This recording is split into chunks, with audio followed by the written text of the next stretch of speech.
thing, doobly doobly doobly woobly woobly. It's very fun to say stupid shit now. It's not doing it. There we go. Ladies and geraniums, welcome to the show. I'm going to hand it off to D, who's going to tell you some shit. Go for it, D. What's going on, everybody? This show is for educational and entertainment purposes only. You have to be 21 and over to be here. If not, you have to get the flying flock out. Back to you for me. Absolutely right. In fact, we have many flocks of geese flying right over us. Ladies and germs, if you are a child, please join those flocks of geese. I don't know how responsible or irresponsible that is. You're not supposed to watch this show, so don't take advice from us either. But in the meantime, so now that I say that, but children, don't go join the flocks of geese. That would probably be irresponsible. It's somehow gonna come back to me, even if I tell you not to. But go watch Sesame Street. Go play volleyball. I don't know. Go do something age appropriate for your ages. But if you're an adult, ladies and gentlemen, you're more than welcome to hang out. As I often say, even if you are a mental child, you're perfectly welcome to hang out. But if you are an actual adult, you're more than welcome to hang out with us. We're here for an hour plus, maybe. We're usually here for a little bit over an hour, but it just depends on the conversation. For, just a little bit of a break in the day, ladies and gentlemen. This is, by the way, probably the last week that we're just going to kind of take it easy and do like no bullshit, no nothing. I've got my microphone set up, my computer and stuff. My internet's getting set up later today. So next high noon safety meeting, and hopefully actually also the other meetings, we're going to tighten it up a little bit and have a lot more serious conversations. I think that especially on my channel, we can have a level of discussions that are really not available at most of YouTube or on most of YouTube or even really on most of the internet, to be honest. I think there are quite a few people on YouTube that are capable of having these discussions. Certainly, there have been some wonderful, deep discussions on YouTube in the cannabis space. And of course, I don't know all the channels that exist, right? There might be some channels that I'm just totally not aware of. But of all the channels that I know, I think that a lot of them engage in a fairly superficial, fairly low information conversation. I think we can delve beyond that. I think we can have a lot deeper conversations, and I think that it behooves me and behooves us, honestly, to take advantage of our strengths, basically, right, and not do the same thing as everybody else. It's also been really annoying to me that despite appearances, I guess. Well, I don't know. I don't want to get into this, but I don't want to get into the whole. How do I put this? Follow the leader copycat kind of game basically of YouTube essentially. So I want to pull away from that and do something I feel like nobody else, I just ashed on my own finger, do something else that other people I don't think can or will do. Obviously there's some great channels, don't get me wrong. Bubble Man, a few others have really deep conversations. So it's not like I'm the only fucking person on YouTube. Jesus fucking H Christ. But I mean to say, I hope that we focus on the strengths that are available basically here on this channel. So in the future, ladies and gentlemen, I really am serious about getting more guests and stuff. If you're here basically for just kind of a hangout show or whatever, it might change over time. I hope you guys will stick around for the future. I hope that it's going to get back. We had some really great discussions in the past. I hope to get back to some of that and have a little bit more discipline. I'm definitely never going to let anyone like Coot just meander the conversation for 5 hours at a time. That will literally never happen again. On the other hand, though, I think folks. What am I trying to say? What I'm trying to say, actually, and the bottom line is that I would love ideas from you folks. I would love some guest suggestions. If you yourself would like to be a guest on the show, there's a variety of people I would like to talk to, not just cannabis breeders by any stretch of the imagination. That's been the default for me, basically, because I am a cannabis breeder. I know a fair amount about it. I kind of know the questions that I'm interested in myself. And I know that in many cases, when I'm curious about something, I know other people on the show are as well. So it's been a very easy thing for me to do, basically. I didn't have to do a lot of prep work and stuff like that. But, that also is basically, how do I put this? When something is easy, it kind of sometimes, how do I put this? It often shows in the end effect too. It shows in the quality. So the fact that they were easy conversations, a lot of times they were kind of unfiltered conversations. And as a result of that, I think we kind of missed out on the awesomeness of those conversations. Kind of a weird paradox. But long story short, we're going to dial it in to some cool conversations. I want some guest requests with food people, with fucking musicians, with artists that work with cannabis, with people who get stoned and do art. I actually want to do quite a few different kinds of conversations, folks. There's absolutely no reason why this channel should have been all this time basically just a grow show. Basically, it never really was supposed to be a grow show. I think growing, honestly, is one of the easiest parts of cannabis. It shocks me that people are always perplexed by it. It's fucking simple. So like the constant meandering discussions about how to grow cannabis, it's on my last fucking nerve. So ladies and gentlemen, we're going to talk about how cannabis impacts your life. We're going to talk about how cannabis helps your medical conditions, whatever. We're going to talk about hopefully a variety of things in the future. And God forbid we'll have more boring discussions. Basically, I want to have very exciting, interesting conversations. So if you'd like to participate with that, I would love to hear from you. I would love to hear some ideas. The number of times people in the chat have said, oh, I know so-and-so, or I know so-and-so, or I know so-and-so. This is your opportunity to fucking prove me that you fucking know those goddamn people. Tell me who you'd like to talk to. Let them know, or basically introduce them to me, give them a good word, basically let us, how do I put this, make it happen for us, ladies and gentlemen.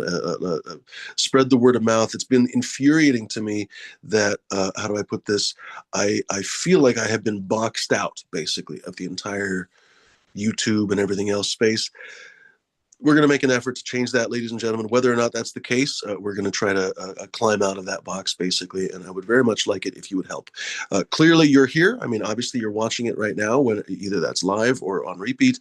So many of you are longtime viewers. I mean, holy crap, a lot of you guys have been watching for 5-6 years, or however long since the EO show. So, ladies and gentlemen, clearly you're interested in the conversations. Please assist me a little bit in helping me get some interesting guests. And again, that could even be you, ladies and gentlemen. So with that said, I'm going to hand it off to Dee here, and we're going to start the conversation for real. Ladies and gentlemen, you're welcome to hop on here. Since this is basically the kind of last informal whatever, and I am on my phone, if nobody hops on here, we're just going to cut it. I don't give a shit. So ladies and gentlemen, I'm not going to fucking sit here like a mushroom on a log. The amount of fucking fungus on YouTube, it's just too much. If you guys want to sit there and blossom your fucking fungal fruits, I mean, that's fucking fine. Honestly, if you want to mold in time, that's fine, ladies and gentlemen. There's plenty of time, plenty of channels where you can mold in real time. But on this channel, I would like to have a real conversation, ladies and gentlemen. You're welcome to hop on. There's a simple rule: don't be a fucking dick, don't show your dick, and don't be a goddamn lunatic. We have had all three on my shows before. We will not be allowing any of those fuck faces, especially lunatics. We won't be allowing any outright lunatics. We've had so many on my show. So, ladies and gentlemen, no lunatics. But other than that, you can hop on. Just ask for a link, and we'd be happy to provide it for you. D, what's going on, buddy? Not much. And just so you know, Fumi, I knew this show way before the EO show. Just Did so you? you know, yeah, you're the first show I actually came on or actually watched. And then I learned you're on the EO show. I'm like, holy shit, this guy's on this show too? Right on. And they got me further and further deeper in the rabbit hole, you know. This show, EO show, and then it was the Michigan guys. Oh. And yeah, and Eagle. Just snowballed from there. Yeah. And Tara Lee. Tara Lee though was my first time ever on alive. That makes sense. I honestly wonder how you got my link first. I wonder if you got Tara's link first, then maybe that sent to me. Oh gosh, I honestly wonder. I think we started. Man alive, did we start? Gosh, that's such ancient memory that it's. I have to figure it out because in my memory, I didn't start going on YouTube until the EO show kind of dragged me on there, kicking and screaming. I think you're kind of right. I think we honestly started that. We were trying to call it Hash Wednesday or whatever, even before that. But gosh, now I don't remember the timing of it. Oh man, it was like 2019, basically. Maybe 2018, but it was like 2019, I think already. I think it was 2019, honestly. Man alive, goodness gracious! I keep getting it's equal parts charming and disturbing and whatever else. I keep getting these like iPhone memories. I'm sure everybody's phone does the same thing, right? There's only two kinds of phones now: fucking Android and iPhone. But iPhone gives you, your memories from 10 years ago and whatever else. And so constantly I'm getting pictures of my dog from 10 years ago and stuff. And it's always nice to kind of sit down and just look at, he's not here anymore, right? So it's nice to remember and stuff. But then like 5 years ago, basically, in fact 5 years ago today, I think it was, I was in Denver, Colorado for the goddamn Indo Expo. In fact, I think was it literally 5 years ago today? Fuck. Hold on. No, that's the wrong memory. I don't want to look at that one right now. Dang it. Where That's are you pretty at? cool. Okay, of course. Now when yeah, it is. It was literally, oh no, it was a couple days ago on January 26th. So it was 5 years ago and a handful of days. We were at the Indo Expo. Basically one of the last, I would say, big shows in cannabis history, except for obviously overseas and Spanibus. Man alive, I first and last time I got to meet Dirtman Dan in real life. Who else? Keith. What's the fuck? Tanasi. I got to have Tanasi. It was 5 years ago that I got to have Tanasi's little mushroom, basically just a mushroom. Well, it was a whole mushroom, but it was a tiny little mushroom. On the way back, he gave me a little blue meanie. It was like just the most powerful, tiny little blue meanie. It was incredible. Obviously, a great grower. Or mushroomist, or however you pronounce mushroom cultivator, whatever. But and the most infuriating thing too is that was the beginning of COVID, literally, because that was it turned out that was one of the first super spreader events. More accurately, Indo Expo wasn't really the super spreader, but CES, Consumer Electronics Show, was happening in Vegas, and most of the people that came to Denver, Denver's a huge airplane hub, of course. Most of the people that went to CES flew through Denver, so basically all the people that came to Indo Expo essentially got co-exposed, basically, to all the people that ended up going to Las Vegas, and then it spread around the country. So yay, yeehaw. Yay. Yeah. Yeah, wasn't that just an absolute fun time? Yay. Anyway, let's see here. Who do we have? We have a couple people. D, did we already say hello to you, buddy? No, well, we kind of did, but we didn't. What's going on, everybody? What's going on, chat? What's going on, panel? Well, feel me, I guess, right now. Hope everyone's having a great day. Thanks for tuning in. I'm smoking on. I can't remember. That's how good it is. Or is Oh, it? there's already an amnesia. It would have been good if there wasn't an amnesia, and we could say we can call that one amnesia. Yeah, there you go. A great strain called Amnesia Haze, actually. Captain 420, what's going on with you, buddy? Welcome. Well, got a chance to step away and thought I'd come join. Cool. In my mind, you stepped away from ballet practice with the Bolshoi Ballet. They're in town in Colorado. They're not in Colorado, in Ohio, and you were personally working with a couple of their prima ballerinas. Is that exactly what it was? Yeah. You were showing them the proper form. What else is new, Captain 420? Not a whole lot. Not enough from last night, really. That's true. I just saw you. But I'm a good one to talk about for medical. What's that, Captain? I'm a good one to talk to about medical. How do you mean? Well, I was kind of thrown into it, dealing with my own conditions and having multiple ones, and my help through helping other people find the cannabis that best fit them and their conditions. I spent years doing that. What do they say? What's the expression? I can't think of the expression right now, but hard lives breed understanding, basically, is kind of the essence of it, right? And so the converse of it basically is that an easy life doesn't teach understanding.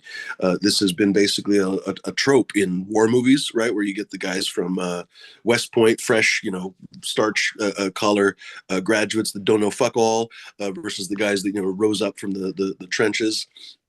What am I trying to say? I lost my train of thought because this fucking weed is already hitting me. I just started smoking this. This is, and it always happens. This is the banana cream cake jealousy, and it always makes me go sideways. Fucking bullshit. Well, I was getting the whole fucking point. Oh my god. Anyway, North Star, what's new with you, buddy? Not much. Sitting in a cloud today, kind of chilly. Having a cup of coffee after lunch here. I've been out back working on building a grape arbor, trying to get my grapes high enough off the ground the deer can't reach them because they've been relentless wanting to kill my grapes. So Imagine. just one little grape bush plant I have out back, but basically I've had it fenced off, like a little fence around the area. It looks ugly as hell in the yard having it fenced off around my grapes. So I'm trying to make it look nice and protect it from being attacked by the. I wonder if oh my God, I will not get over the fact that every single time I open the news, I see Trump's fucking face. I'm trying to look up the grape arbor at Getty Villa. Yeah, My favorite so far. This is my favorite. Yeah, there's some pictures. I wonder if I can share this shit though. This is my absolute favorite grape arbor that I think I have ever seen in my entire life. It's simple as fuck, but it's a direct copy of Roman grape arbors. The Getty Villa. So John Paul Getty was famously a gigantic oil man in California. Actually, both Rockefeller and Getty were both oil men in California. That's where they made their fortunes. People really misunderstand California to this day. It's still a huge oil pumping state. Anyway, he became unfathomably fucking rich and started to accumulate lots and lots and lots of art. I wonder if I can finally show this. Anyway, one of his he bequested well, actually accidentally his son made him bequest, literally he basically tricked him into bequesting $4 billion, I want to say, to the Getty Museum. Oh, for fuck's sake. Okay, so this is how often I don't share on my goddamn phone. I don't have any idea how to share this picture from fucking Google. Why can't it share? Share screen, yes. Screen broadcast, start broadcast. That's what I gotta do. And then I gotta switch to, no, fuck's sake. There we go. Can you see that? So that picture doesn't look like, honestly, but it's an exact copy of a Roman villa grape arbor. So long story short, I guess I was babbling like a fuckface. The Getty Villa, by the way, beautiful, absolutely beautiful. So the Getty Museum is separate. It's in Getty Villa, I want to say, is in Pacific Palisades. That it didn't get burned, but it was close to the fire.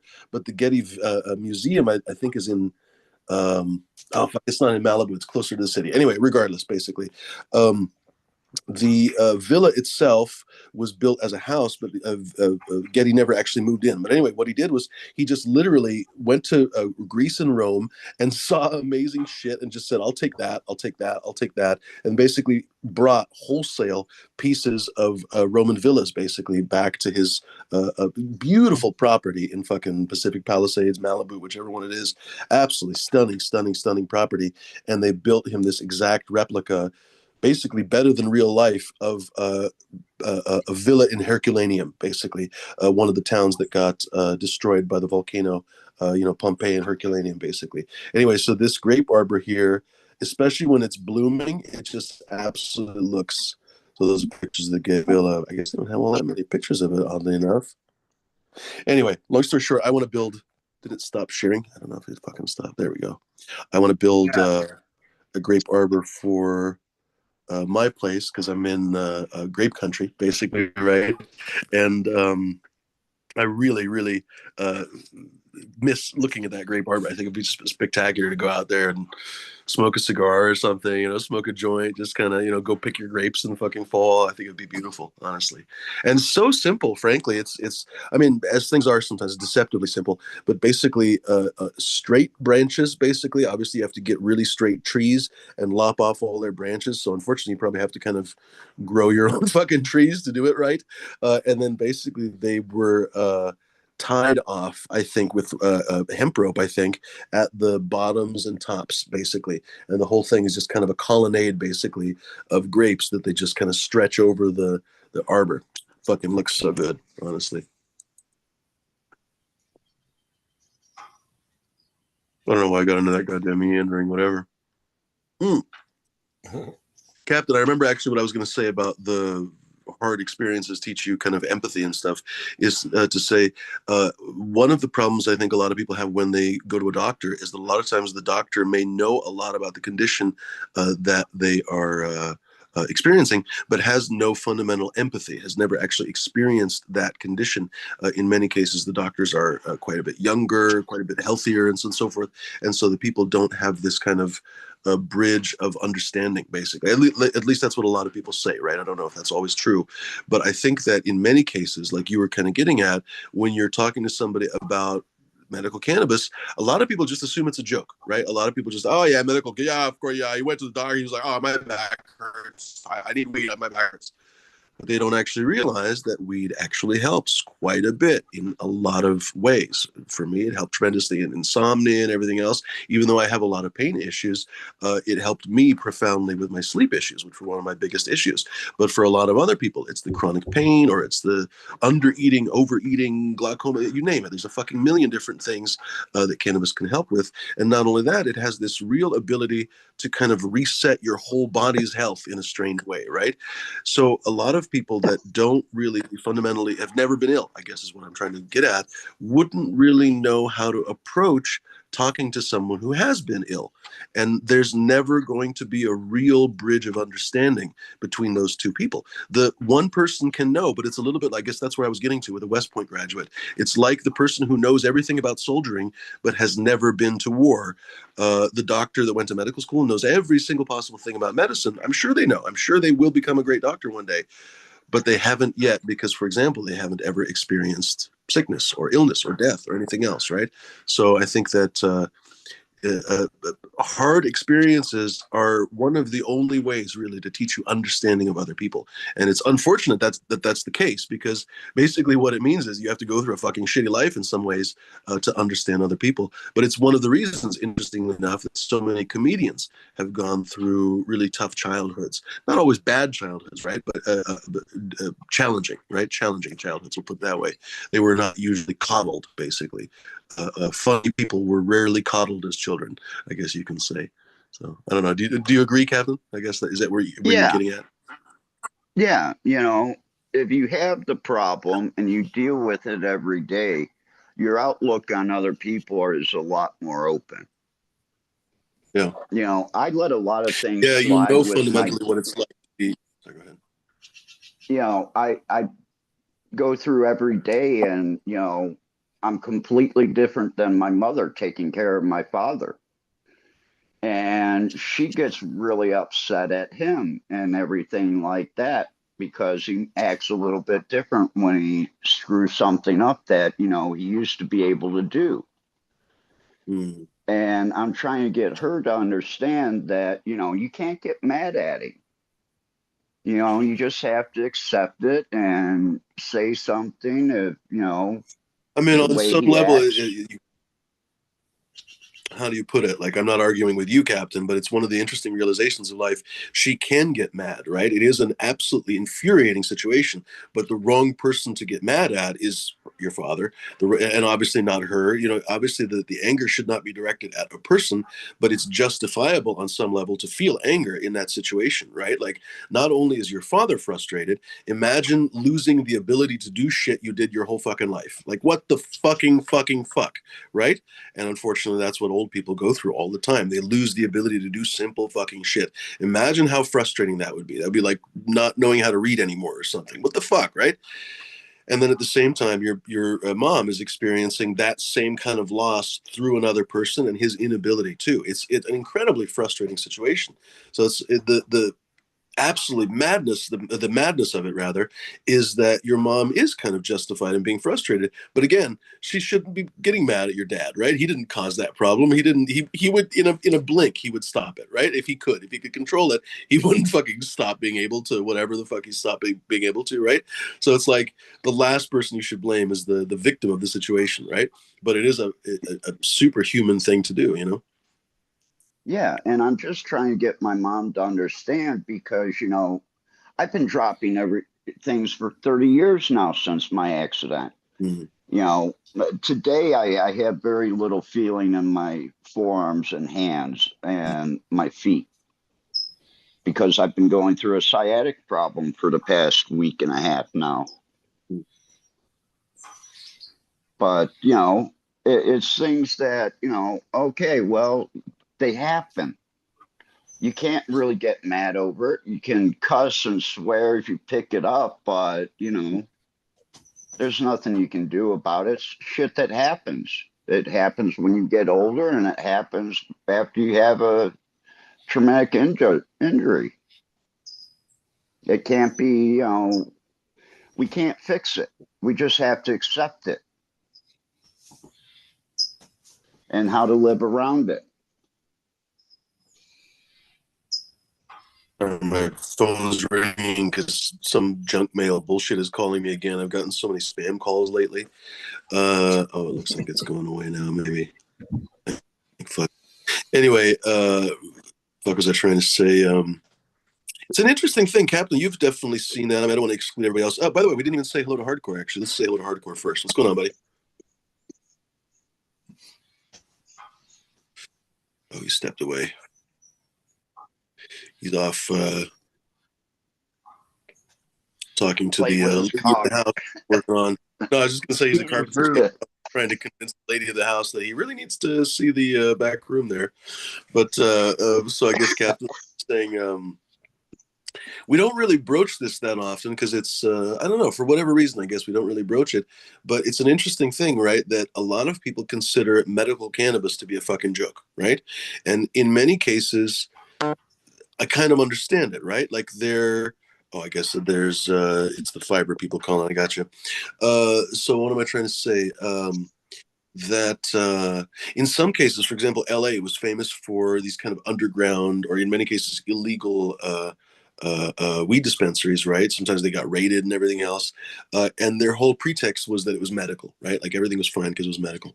And all their patients basically had medical cards and everything else. And the whole joke was, oh, yeah, all you got to do is go to the doctor and complain about back pain, you get a medical card, right? And okay, so to some degree, that actually was basically the big joke, essentially. It's essentially legal cannabis through a big fucking joke. And yet at the same time, it piggybacked off of an absolutely 100% real system. We had that guy, Wayne, I'm thinking of Wayne Shorter. That's a fucking jazz guy. Wayne something or other. He was California's first legal patient. I want to say this a few years ago. We had this fucking show on already, and unfortunately, I had to take it private, so I don't remember the details. But he was an AIDS patient in the Bay Area, and they were instrumental actually in getting legal weed passed, 215 passed originally. What are your thoughts? I don't know, the whole panel, honestly, it doesn't have to just be a Captain, but what are your thoughts on that kind of scenario? Because I think to this day, there's this understanding that medical weed is just some big fucking joke, and it's just a bunch of stoners trying to get free weed. And I think about this basically, or I'm thinking about this partly just because it came up in my mind, but also partly because the new government, I guess, is thinking about rescheduling weed. Again, it's this perpetual thing. Instead of just legalizing the fucking shit, they have to reschedule it as if it's basically just medical and blah blah. And I'm honestly curious how that's going to affect everybody in the future. It's going to totally mess with the recreational market, obviously, but I bet you anything it's going to fuck medical, and we have no real way of knowing how that's going to work, right? But so, what are your guys' thoughts? Oh yeah, exactly. If all of a sudden we have it scheduled as it's considered actual medicine by the FDA, this and that, well, I don't know where you can go to a store and just pick up Vicodin or Ritalin because you're 21 years old is for recreation use. So unless you're going to some back door or something, it's going to be considered like that possibly. Then it's going to put a big wrench in all the recreational laws that are going everywhere, where they face basically selling without prescription medications and stuff. But for people in general, I think, I mean, it shouldn't be anyone's position to judge what you need for a medication for what you're using it for. If all you need it for is to help unwind and help you forget about how hard your day was all day long and you want to just de-stress, that's good enough reason to use something like that, as opposed to, say, alcohol people use for the same thing. So without the fight for medical, you wouldn't be at where you're at today. That's for sure. yeah, Because with normal, we looked at it and it was like, you know what? If we go down the medical side of it, it's going to be a shorter end to the main goal. And the main goal is to change the laws for everybody. And that's the way we looked at it. I think they need to. We need to work on if it's going to be rescheduled, and we're going to have an issue with legalization and medical. We need to possibly have the raw material, as in plant and so forth, be considered like any other plant. So you can grow it in your yard, not a problem. Blah blah blah. Maybe regulate the sale of said flowers, so forth. So you can't just set up a big shop in your yard and grow. But at the same time, it shouldn't be where you have to have a license to grow at your house, or no plant limits. It's just any other fucking plant. And as far as actual medicines, well, then I don't think they should even really consider the actual raw plant material as medicine then, because then it would conflict with people producing medicine at their house. I can see maybe distillates and some kind of purification forms, like nowadays, like you can take a raw, like a willow tree. They make aspirin out of the willow, but it's not, the willow tree itself isn't considered a drug. It's when they refine it into the aspirin, it's considered something else. It should be considered that with cannabis too, to where it's more or less a regulation on concentrated cannabinoids and things like that, if they're going to have a schedule with medical and so forth, and let people grow flowers and use them as they want for themselves all day long, and not have a problem with their processor and shit, and only have issues when it comes to the actual sale of anything. Sorry, I lost audio there for a second, so I had to leave, and I couldn't come back for a little bit. But it's never-endingly stupid to me, honestly. You've said this before. We've all said this, basically. It's just absolutely never-endingly stupid that there's even any kind of a limit, basically, to our plants to do. Like, what would the harm to some gigantic dispensary? Like, what are the big companies in California, right? Steezy and... I don't even fucking remember, to be honest. I remember Steezy is gigantic, right? What the fuck does Steezy care about some yokel selling a pound of weed a week or 2 pounds of weed a week at his farmer's market? Is that going to bankrupt Steezy? I mean, seriously, like, does anybody give a single fucking shit? Like, in all honesty, that would probably build the market more, because basically, how do I put it? Like, the unprofessional... at least you would assume this, right? That the unprofessional growers would somehow legitimize the so-called professional growers, right? So if you have basically like a mom and pop fudge shop, that always kind of pumps up the big companies, C's and whoever else that sells the big fudge. So how do I put this? Like, having more exposure in more places for the cannabis market would actually lead probably to a bigger cannabis market. So it's completely illogical, basically, that they prevent little people from selling weed. And also, if you were to say, oh, it's because they want to prevent our cities from becoming drug dens or something. Do you really give a shit about some guy selling 2 or 3 or even 4? Let's say, oh my God, he sold an entire 10 pounds of weed at the farmer's market. Like, the fuck does that matter, honestly? What is that going to change? Like, he just had 20 customers maybe that bought an ounce each. They all left happy. They're going to stay at home and probably eat munchies that they picked up at the farmer's market. Like, how is this a societal harm that anybody has to give a single shit about that, right? Like, it's the most... Well, imagine if it actually did do detriment to the businesses, where we had so many people that went to farmers markets, so many local growers, that we actually put them out of business. That would actually be better for the people anyway. You'd have to tell you the truth, amongst the people that used it. It'd be more equitable amongst the people that grow and smoke to produce it themselves, as opposed to the state. The state doesn't care because they want jack more off in the tax suit. revenue, right? Yeah, so they want higher, they want the higher retail or the revenue. Yeah, I just can't get over it. I don't understand why they're so. I just understand why they're so anti-capitalistic, right? This country is so hyper-capitalistic. Every single fucking thing has been monetized. Every single thing mostly has been monetized against you in some way, right? And yet with cannabis, no. We have to play socialist. We must play with the communist market. It has to be centrally controlled, centrally planned, you name it. It's actually farcical, honestly. Oh, comrade. You want cannabis? Right. That's right. Hardcore, what are you up to, buddy? We were trying to say hello to you earlier. Oh, he's gone again. Did he ever come back? He might can't. He was pressure washing a deck or something. I couldn't tell. Yeah, I couldn't tell exactly what he was doing. He was kind of like your mama. He was really working on that wood. What I think we were talking about something else with medical Captain 420, and then we kind of lost the subject, or maybe I left the conversation for a second there. Oh, now I'm forgetting what we were talking about. Well, so I Empathy. the subject. Were you going to say something, Captain? No. Oh, so I guess I'll change the subject a little bit. How do you feel that the kind of because I think you focused on the medical side of cannabis. I did. You I feel, was if at look. all, I would. I that would.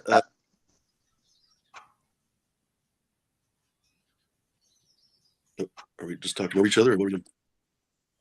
I didn't hear exactly what you just said. You cut Oh, out. so I was, I guess we were both waiting for each other to finish. So I was trying to say, how do you feel that growing for medical differs than growing for the, we'll call it either traditional or recreational market? Is there a difference at all? I feel No. like there is a difference in the sense that you focus more on the cleanliness of the product. I don't know, perhaps that's just my imagination talking, right? Because honestly, every time I grow as the best that I can, right? But I'm curious, what do you Exactly.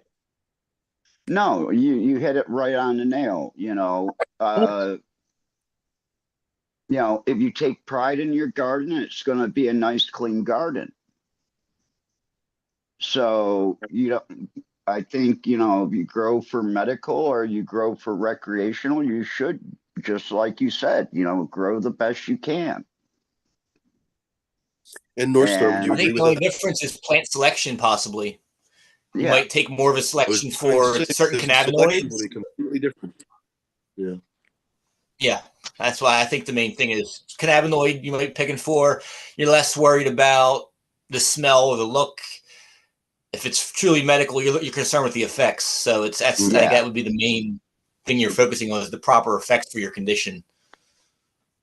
And And then I generally, guess that would it's end good up, for that. It's probably going to taste good too. So that's just a well, I was going bonus. to say that would end up having a little bit of a different effect on the growing, insofar as, for example, when Bud Kilowatt always talks about how the hash guys really focus on the flavor above everything else, and most of their favorite or most of the best known hash strains that he's sampled at these hash events don't have much of a high. Honestly, you can smoke one after another, after another, after another, but they have absolutely exquisite flavor, right?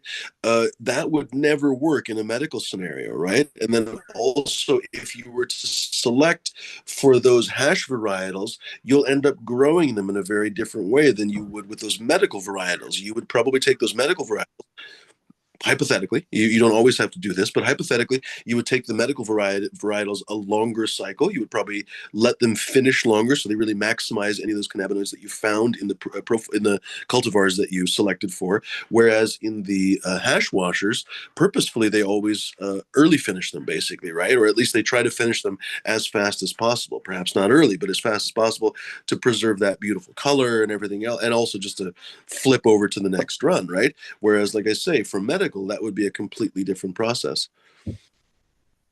I mean, not completely different, For but a sure. little different. It does look like hardcore is working on a deck.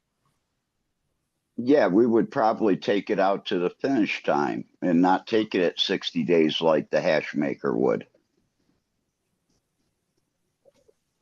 I've heard of people Yeah, taking them in less the worried about fucking having early 50s, late nice, bright, 40s. plain white hash. And Yeah. flavor and effects are more important than the look of it for sure. Not on And a I mean, time frame commercial grows. in the so-called recreational market, so to speak, there's absolutely, I think, probably a place for flavor only weed versus experience only weed versus everything in the middle, right? Like probably there's a variety of people that want all those different experiences, but in the medical scenario, I think that first and foremost, sure, the patient wants the weed to taste good. I'm sure the patient wants it to feel great and everything else, but first and foremost, it has to relieve the issue that they're basically consuming the weed for, right? So. Mm-hmm. Yeah, I don't know where the sort of the punchline of that conversation goes, but I'm intrigued that there is a difference a little bit in the end effect and how you grow them. But anyway, what else is I new, think it's gentlemen? basically it's come down to the strain selection, to where the medical patient might want something with some CBD in it, as where that would probably less likely, that would probably sell less at a rec shop. Yeah, that's I fair. feel like the CBD market, people that are interested in CBD can go wherever and just, to a head shop and buy CBD vape pens and so forth. That's what they really want. But looking for that ratio of cannabinoids of CBD and THC, everything getting that right, that seems to be not much of a concern at the rec shops as much as just pure THC and how high the number is. Yeah. That's what I've heard over and over and over again, basically from bud tenders, from dispensary managers, from growers that supply dispensaries, from you name it, basically. The THC is the only thing that seems to matter. Even if the dispensaries spend their time explaining to people. For example, Archive are really good.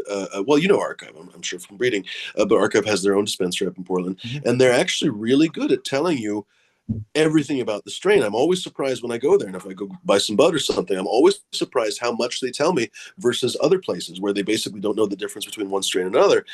They know what it's likely to do to you. They know what it's likely to taste like. They know what the medical conditions that oftentimes it is reported to help with, on and on and on. What am I trying to say? I lost my train of thought again. Fucking weed.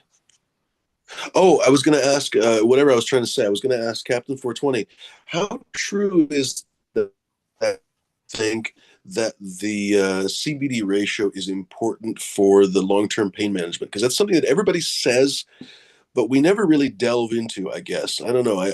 I'm a little bit, I have this kind of chip on my shoulder a little bit about CBD or like anti-CBD. I'm kind of joking, but I've gone the other way. I used to be really interested in it, and now I've kind of gone the other way insofar that I'm fascinated by THC and all the terpenes, and CBD is a lot less interesting for me, even with the therapeutic and pain issues included, right? Like CBD for me somehow has lost its luster, but that's just a personal thing. What do you think, Captain? I think it's basically kind of a personal thing on, the people's preference. But being able to have a product out there for them to judge in the first place is kind of gone by the wayside now. Kind of like what you said, in 2014, 15, we were all about CBD, and today you hear very little about it. Mm-hmm. And when I I think for started CBD, off, go ahead. When I started off, I was looking for plants that had CBD. So I was kind of funneled towards the Afghani side, which is perfectly fine for me because it has more of a narcotic feeling. And that's what I'm looking for. I'm looking for that numbing sensation because I deal with pain all the time. Yeah, I think depending on what kind of pain it is, THC I think is better for dulling down pain. The CBD is more of an anti-inflammatory effect. I know, for instance, like my wife, when she has the edibles, have a CBD butter to a 1-to-1 ratio. That's really good for her Crohn's and through her inflammation in her intestines. So it's also, I think, partly a delivery method. So you're getting the actual CBD into your intestines and coming in where it needs to be, as opposed to in your lungs, smoking it for anti-inflammatory issues. I'm not so sure about how it differs with topicals and so forth, but I can see it probably being pretty good for topical things too. If you have inflammation on your skin of some sort or a rash, maybe it'd probably be good for that. So I think it comes down to basically knowing about how they affect you and exactly which ones are right for the situation you're in. As like for me, like back pain, if I'm back sore from working so hard, the CBD if I smoke it doesn't really do much for my back pain as much as smoking strong THC rich hash does for my back pain. So that's it. That's where I've gone to. I'm just like, yeah, okay, 1 or 2% THC or 1 or 2% CBD, fine, I'll take it. I'm not going to say no or something, but it's not like I feel a difference. Excuse me. What I do feel a difference from is, like you say, smoking a big old blob of fucking hash. That'll help. Big fat joint, right? So yeah, I mean, exactly. again, it's not like I'm in principle in any way. I guess I'm saying that against CBD or something. I don't mean it that way, but I definitely am not hunting for it in the same way that I used to, and I'm definitely not. Especially not breeding. I used to try to breed with it quite a few different times. I think I bred with, okay, not probably as many times as you have, but I've tried to breed with it about maybe 6 or 7 times, and never really got that great of results from it because unfortunately you still have to go through that whole. It's kind of like with breeding with autoflowers. You have to go through a whole selection as soon as you breed with it at all. You have to go through a whole selection to find the CBD cultivars again, and the only real way you can do that, honestly, is with testing. And I don't have an HPLC machine or anything, so it's like fuck off. I'm basically Caught set up quick. $20,000 to test fucking 10 phenos, come on. So yeah, so that's basically where It I gets was. expensive breeding CBD stuff quickly because you're testing a lot of stuff, testing your male plants, a lot of extra testing that you wouldn't do because it's not as it smells good, it feels strong. Like you don't get that with CBD so much. You can't tell is that a strong CBD one or is that like only a light one? I can't, when I smoke it, I can't tell the difference between a 5% CBD and a 20% CBD almost. It's not like it's a huge. Exactly. Yep. Well, but I mean, as I said, anti-inflammatory, anti-spasmatic, things like that, epileptic things. It's good for the right kind of medication. Is what it's for. It's good for that. I think as like earlier you said, 2015 or so, it was like a cure all for everything. Well, obviously nothing is. So, like that was the fad there. It was a natural product that was going to cure everything basically, and it's not the case. I mean, honestly, it's a tool in the kit. That's all. Exactly. Exactly. So is cannabis, honestly, in general. I think a lot forget that cannabis is not the cure for all of the things that ail you. There are some times that you need a fucking doctor. There are some times that you need, I don't know, pick a medication that is super important, right? There are times that you absolutely have to have that. Otherwise, you will fucking die. Cannabis helps in the ways that it helps. There's no taking away from it. Like it's spectacular at the things that it's good at. But, there is a time that you need stitches. You know what I mean? No amount of smoking a joint is going to fix your fucking stitches or something. You know what I mean? I guess when we were thinking about different cannabinoids, it reminded me of some of the different cannabinoids that people are hunting for these days. Of course, famously THCV and CBG and all kinds of different stuff. How do I put it? Those would be other reasons, I guess, to grow your weed a little bit differently for medical, I guess. And that's cheating because, I mean, there's no reason why you couldn't grow that for recreational, right? But the recreational market doesn't seem to give a shit about those terpenes, right? It's just all THC all the time. So the only people that really give a shit, I think, about the specific little interesting nuanced terpenes are basically medical patients and cannabis nerds, right? Like the cannabis growers, cannabis breeders have been doing it for a super long time. Suddenly they're into the really rare terpenes, right? Or basically the medical patients that are chasing it because they want something to relieve their chronic illness, their chronic pain, or whatever the case may be. Anyway, that's kind of fascinating to me that you would actually, in the end, grow a little bit differently. I remember we were talking to Seattle Chronic Seeds, who we have to maybe try to get back on the show, and he was focusing basically on I guess you could call them microterpenes, basically those things that were popping up in the 0.3, 0.4, 0.5%.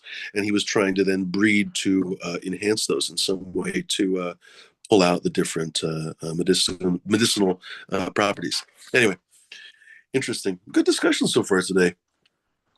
Hardcore, we keep trying to say hello to you. Are you still pressure washing? Are you working that wood, or do you want to say hello? You probably can't hear us. Working like his mama. I just work in the wood. It might be. I don't know. How loud do you think that sprayer? He can probably hear us. Loud. It might be. Well, we can wave or something. Anyway, how's the garden coming, Captain? Coming along fine. Did a bunch of defoliating the other day, so got that out of the way. Looking at heat mats though, because kind of like the problem you ran into, I'm getting smacked in the face with it, and things are not stretching the way I want them to, and they're stacking up, and it's just like shit.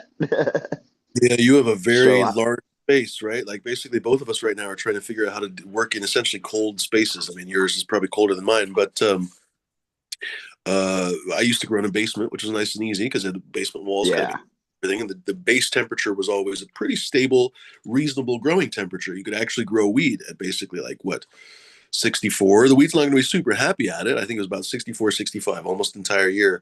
The wheat needs a little bit more than that, but it'll survive at 64, 65, right? It kind of goes into dormancy or something. It's like Yeah. but if it goes below that, oh my fucking god, you have all kinds of problems. The soil starts to have deficiencies. The plant can't respire properly. On and on and on. You start having all these deficiencies that you start like chasing. Anyway, if you're like a synthetic grower, you start chasing. Oh my god, it needs phosphorus, it needs this, it needs that, whatever. And the reality is, it's just too fucking cold, basically. The Well, planet. tell me. So you, on the other hand, have like a aircraft a hangar basically that you're trying to grow in a very small portion of. So your Yeah. heat is very small. Yeah, I don't envy either of us the problem, to be honest. Yours is probably a little bit more difficult problem to solve though, isn't it? Because yeah, you really can't afford to heat a, what is it, 5,000 square foot space or something? Yeah, at least 5,000 square feet. And most of it is vertical. So I lose all that heat that I produce because we do heat the garage to a certain temperature. But, it says 60, but it's never 60 in that side of the garage. That's for All right. sure. So this is my hypothesis right now, Captain 420. I didn't even ask you if you want it or not, but I'm just going to tell you. You're going to get like how many lights are you trying to grow with? 4. So you're going to get yourself two 4x8, and I'm reluctant to say this because their zippers have completely gone to shit, but I don't know of another company that's any good as the Gorillas. Maybe AC Infinity. Get a 4x8 AC Infinity. It's probably fine. Two 4x8s, or get one of the 16x16s, basically. And then basically on top of that, put down attic insulation fiberglass. Literally, you're going to basically unroll attic of the pink fucking fiberglass Yeah. from morning. You're going to basically unroll those and cover the entire top of the tents basically with that fiberglass, because most of your heat is going to go straight up.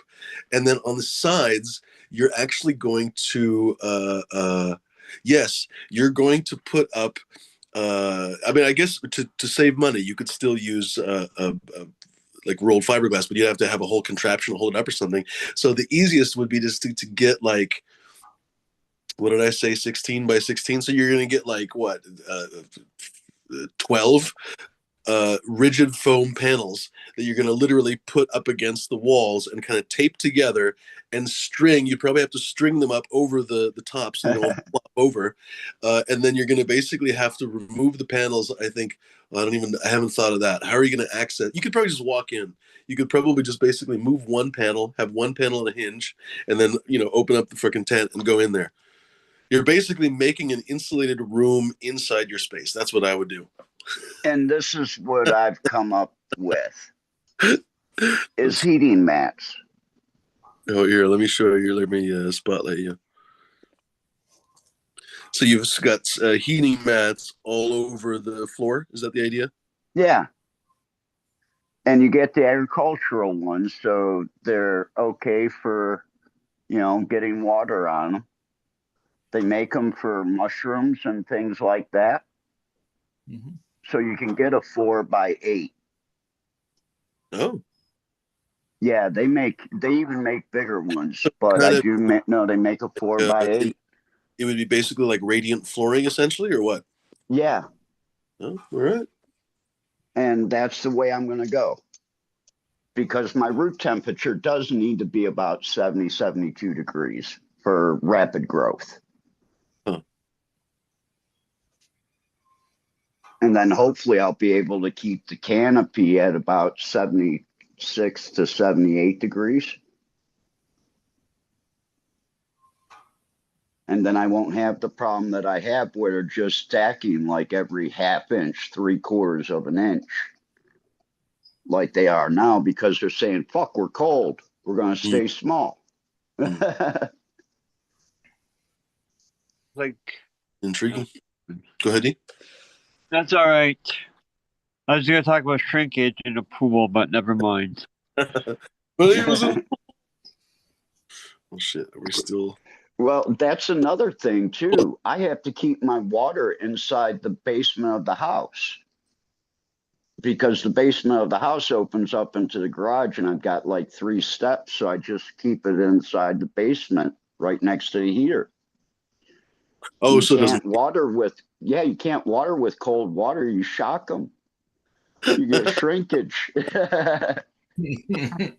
Right. You'd be surprised. Actually, I think people are very. I literally used to like warm up my water so it was the perfect temperature. I thought, oh, my water has to be 64 degrees or 63 degrees or whatever, because I read in one of the books, I don't remember, Jorge's book or something, like, oh, you don't want to shock your root zone, da, da, da. And then I just thought about it multiple times, many times, and I realized the fucking rain outside is oftentimes ambient weather. If you measure the actual raindrops themselves, they're pretty fucking cold. They're really just above freezing in many cases, because they used to be snowflakes like 15 minutes ago when they fell out of the cloud. When they hit the ground itself is usually not that warm either. And so I was thinking to myself, like, even on a sunny day, the ground is generally fairly cold, and the rain itself is fairly cold. So I was like, how are the plants not all fucking dying every time it fucking rains, right? So I was like, all right, the plants probably don't need to be coddled quite as much as people are doing. So long story short, at this point, as long as the water's not freezing, I water my plants. It's really not a big deal. And I never, ever, ever see any adverse reactions. Like, there are so many things that people really go overboard with plants that you just really don't have to worry about. Same thing, honestly, with most chlorine tap water. Most of the time it immediately complexes, I think they call it. The complexing is when it, I think, turns alkaline. Anyway, I'm forgetting. Anyway, long story short, it binds with the soil essentially immediately. So if you pour chlorinated water, and as I was thinking about this, I was like, why are cannabis plants any different than your fucking grass outside or your trees outside? Like, nobody, I've never met anybody that dechlorinates their fucking lawn water. You know what I mean? When they're like watering their garden or whatever, it's always city water. It's always tap water. And even if it's LA City tap water that sometimes used to smell so much fucking pool, still they had goddamn green. Again, this asshole is calling me. Anyway, Share that number long after. story short, the as long as you don't have really high chlorine or chloramine, there might be some circumstances where you have that, you'll be fine. The chlorine literally binds immediately. All right, whoever the fuck is calling, I have to answer this. I'll be back. Tell them to fuck off. Serious. Oh, you know what? It might be the fiber people. So I'll be back. Oh no, fuck. Dang it. Assign and leave. Shit. I was trying to make D the boss. Oh, but D left, that's why. Fuck it. All right, Captain, you are host for a moment. I'll be right back. We lost D2. So what new projects do you have on the horizon? Oh, I'm gonna be dropping a new menu here. The first one I haven't had any new releases since last spring. So I got the 1985 menu coming out in a few weeks here, a couple weeks. It's it's a shit. It's UK cheese crossed with the Golden Child. So it's UK cheese crossed with Oaxacan, crossed with cheese, crossed with Santa Marta. I grew a bunch of these out in the spring of last year. A lot of fun stuff. I have a couple more testers I'm waiting to come in with right now. But I'm already trying to decide what I'm going to grow next off of this menu, because I have here the Goo Hawaiian cross. I have to call it the Mach 10, but the Goo Hawaiian has 85. I'm looking forward to popping that. I think that's going to be really good. Has a lot of the Goo Hawaiian I grew from Gooey Breeder gave me a cut. It was real like syrupy pineapple and this tropical flower kind of thing going on with it. So I'm looking forward to seeing how that crosses with the cheesy sweetness of the 1985. Even just hearing the tail end of that sounded good. Yeah. Well, I haven't dropped any new crosses of any sort for Christ, probably 10 months now. So I have a new menu coming out in February. And it's basically it's a UK cheese crossed with the Highland Oaxaca, crossed with the UK cheese and the Santa Marta. So and the Oaxacan's got a very sweet mango pineapple flavor. Cheese amplifies all that sweetness in there, and you do get some of them are a little bit more spicy, earthy in the background from the Santa Marta. like I was saying, the Goo Hawaiian's got a really sweet pineapple-y thing too, with some nice floral. So I'm figuring if I get a nice cheesy one with a little bit of that tropical fruit flavor in it, mixed with the pineapple, I'll have a really good. That'd be a nice profile. Nice ripe pineapple flavor with a little woodsy floral thing in the background. I think that would be a nice, delightful smoke. And it has, a nice, fairly, the Goo Hawaiian's a fairly upbeat kind of buzz. So it's 1985. So I'm looking for something that's not like racy upbeat, but just more like put a smile on your face, skip along the way, be in a good mood, sing a song kind of thing. So I'm kind of debating this year as I have my greenhouses all ready. I'm getting ready to start, cleaning these up and getting ready for next season. I'm probably only going to do one little run of stuff from clone like I normally do, and I'm pretty sure I want to do a larger hunt from seed in the greenhouse this year, just to see what I get. Just plant a variety of things and just have fun as it's growing in the greenhouse. See what I get, kind of deal.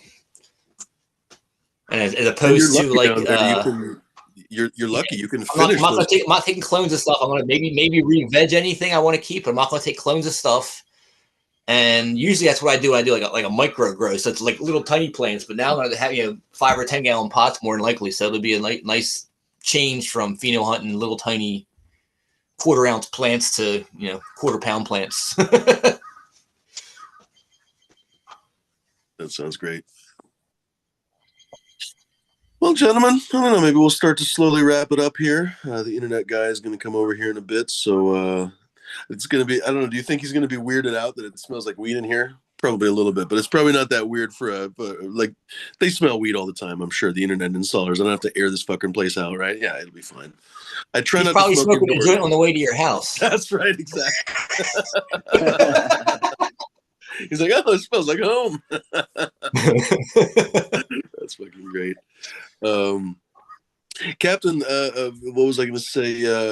Well, honestly, do you have any final thoughts, or do you have any thoughts on the show? Because we kind of talked about sort of your home base, basically, medical cannabis, the medical world. I don't know, do you have anything that you were trying to say the whole show, or it's up to you, buddy? No, not really. We did touch on it a little bit, and yeah, I don't think there should be a limit on your plants and your house.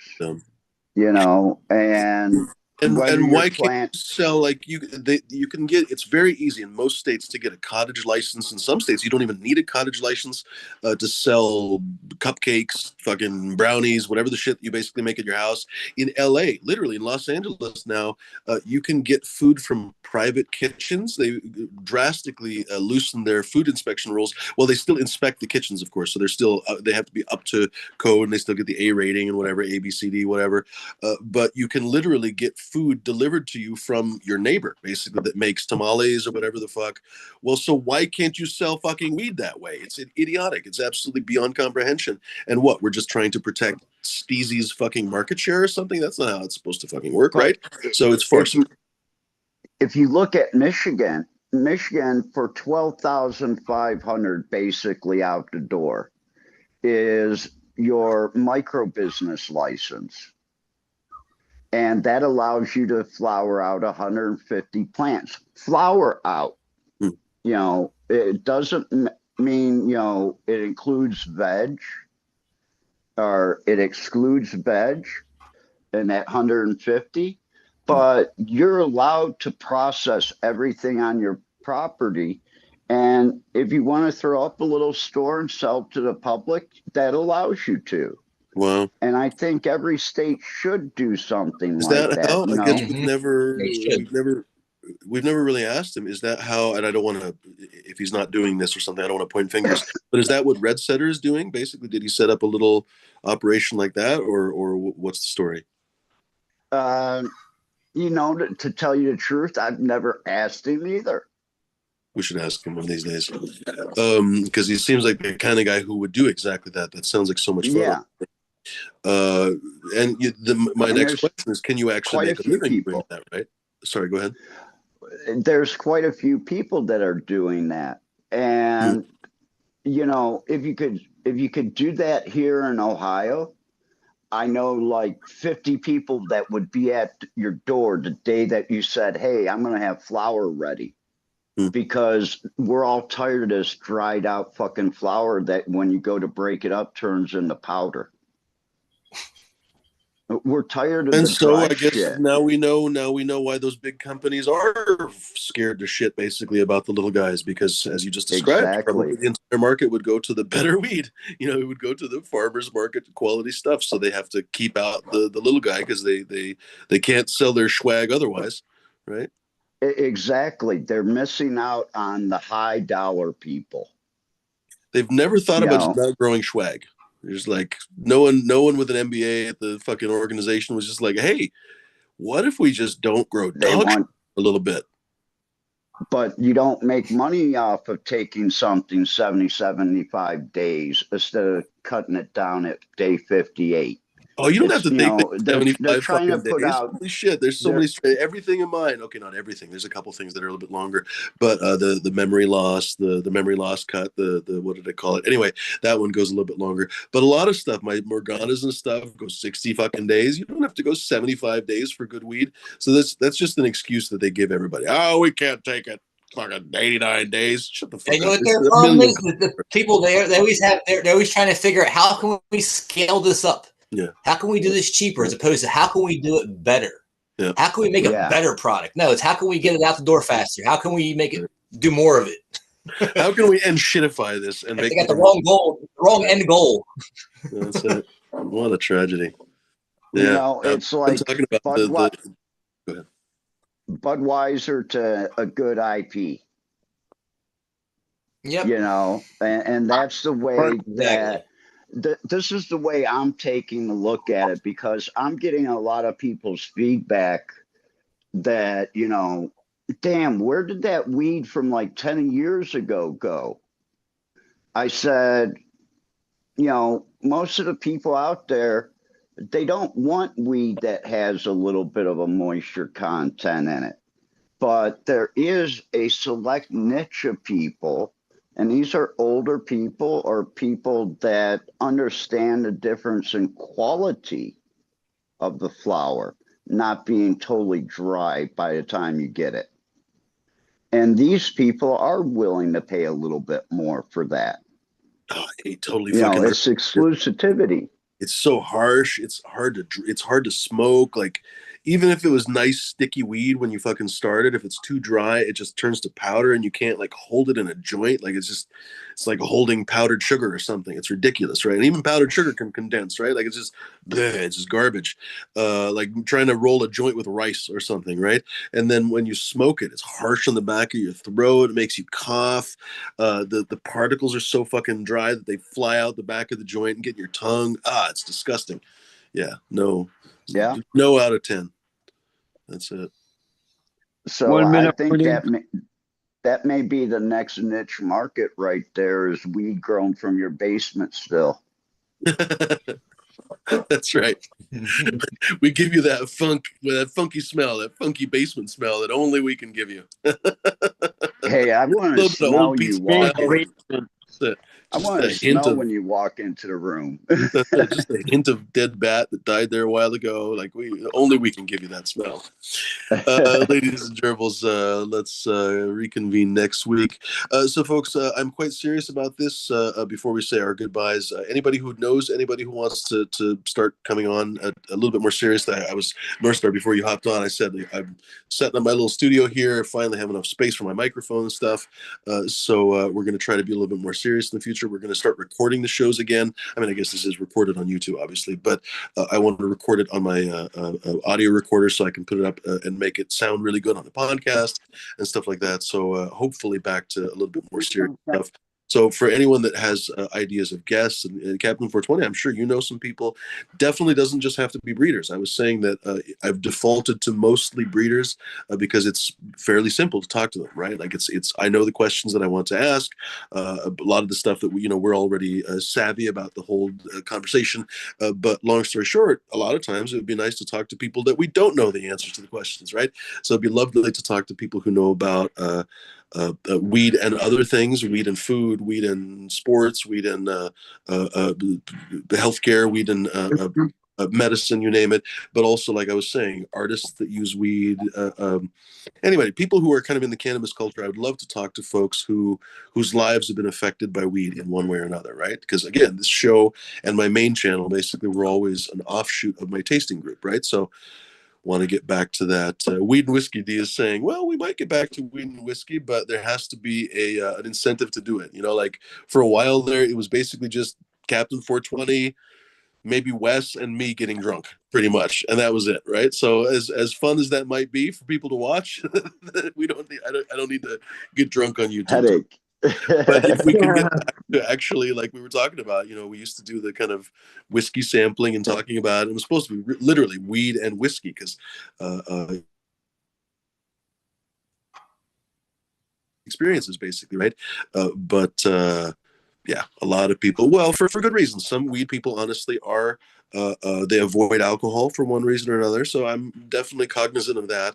But you know, it would be nice because I like alcohol. It would be nice to be able to come back in a controlled way and have weed and whiskey. Saturday used to be brews and buds. It would be fun to come back to the whole micro brews because I think micro brews and cannabis work really well together.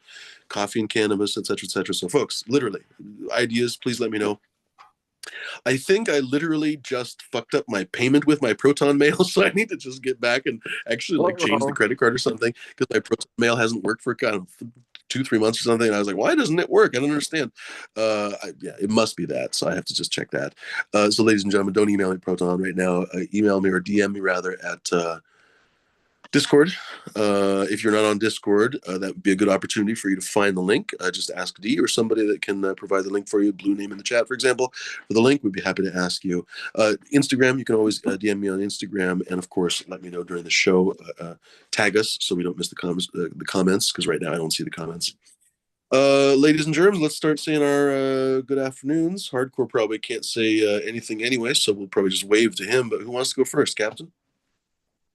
Yeah, I'll go first. Thanks for having this safety meeting, and thanks to D for everything he does later on the night when you step away and let us play. Good seeing everybody again here on the panel and out in chat, and hopefully we'll see you Saturday. Yeah, have a good one. Cheers. Cap. Go for it. North Star, you look eager for the next one. Yeah.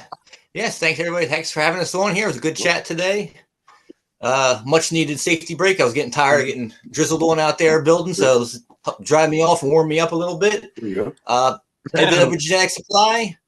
Grab some of my seeds. I got a killer deal right now. I have a new menu I put up there. It's a bunch of really cheap stuff, unbeatable bargains. I have a select list of 6 different strains. It's 10 packs, only $15. Oh, wow. All stuff I've proven. It's just, I mean, I know it's hard for a lot of people out there right now. I get people all the time asking me for, you know, free seeds.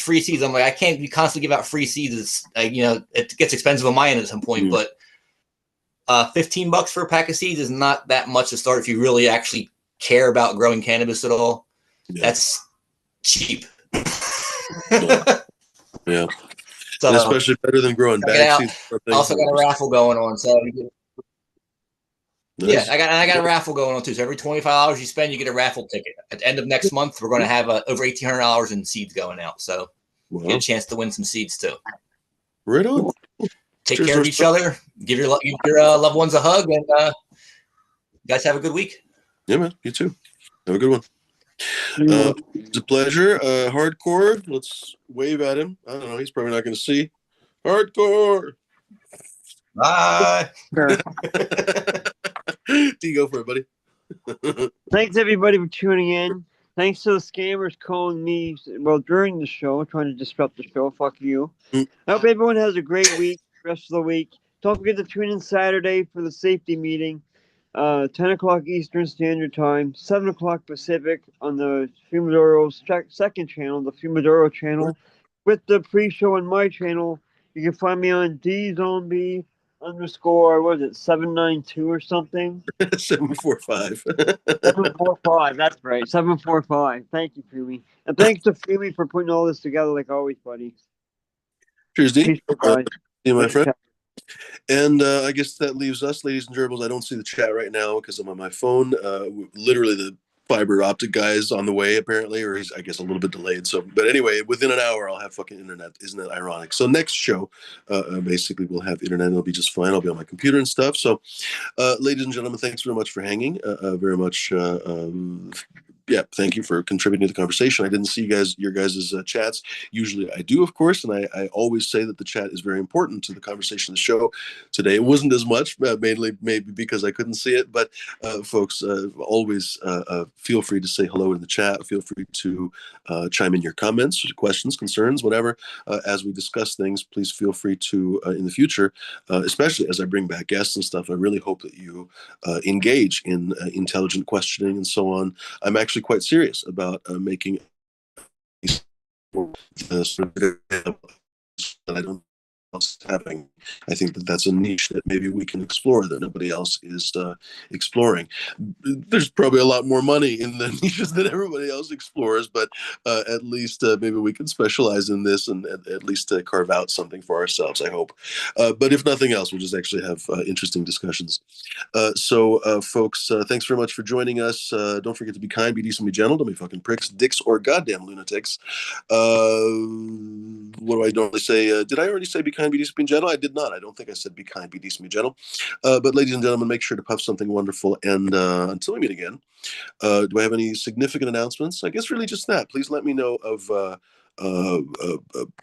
guest ideas that you guys would like, conversation subjects that you guys would like us to have. There's a wide variety of things I'm sure we could talk about if we want to nail them down into topics, for example, and especially guests and so on. And like I said, please, folks, feel free to think far outside the box because I'm not in any way interested in only talking to cannabis breeders. I'm happy to talk to cannabis breeders too, of course, but I very much like to talk to cannabis outdoor growers, hemp outdoor growers, producers, processors, you name it, ladies and gentlemen. One of the few things I don't like to really do is shill products. So it's not like I'm really interested in selling some guy's new Chinese light. But ladies and gentlemen, I am definitely interested in talking to people who've designed those lights. That's an interesting subject. So just because the person is selling something doesn't mean they're a shill, but I definitely am not that interested in shilling anything. So folks, with that said, I guess I'll leave you guys all alone, or leave you to it, or whatever. We'll leave Hardcore to his wood stripping. And ladies and gerbils, have a good one. Don't forget to do something nice for yourself, of course. Don't forget to just do something nice for other people, although please do that as well. But if you can, please do something nice for yourself. If you have a dog or cat, please give them a scritch for me and say hello. And ladies and gentlemen, until we meet again, of course, Dee is going to do the hangover, not the hangover, the takeover. There we go, the takeover on fucking Saturday. And we'll all see each other then, ladies and gentlemen. Until we meet again, adios.